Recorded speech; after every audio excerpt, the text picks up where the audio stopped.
Градоначалникот на Карпош веќе одлучи, но борците за човекови права не попуштаат. Општината нема како да ги отпише веќе запишаните деца од градинка, затоа што тоа е спротивно на законите, тврдат од Хелсиншки.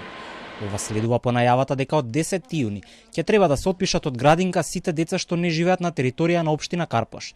Со тоа на адреса на Хелсиншкиот комитет пристигнале бројни реакции од загрижени родители.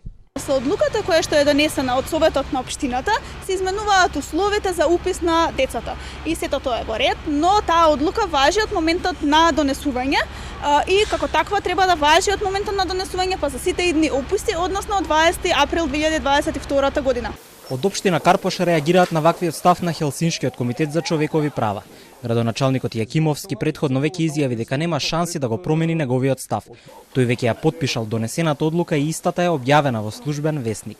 Општина Карпош сака да стави до знаење дека и децата од нашата општина имаат право да бидат опфатени со системот за детска заштита, а не да седат дома и да ги гледаат градинките преку прозорец во кои се згрижени, воспитувани и образувани деца чии родители не се даночни обврзници на општина Карпош.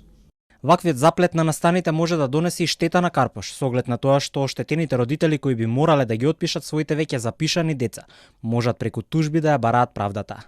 Во услови на предвремено раскинување на договорите, секако им стои Законот за облигациони односи и утешување на таа одлука, но секако тоа може да има финансиски импликации кон општината негативни и кон самите родители, затоа што не секој може да си дозволи да води граѓански спор во однос на предвремено раскинување на договорите. Општина Карпош е една од скопските општини кои што имаат најмногу деца на листа на чекање за упис во градинка. Иако состојбата не е како во аеродром, каде што повеќе од 900 имиња се на списокот, сепак во Карпош над 300 деца чекаат да се ослободи место во градинките.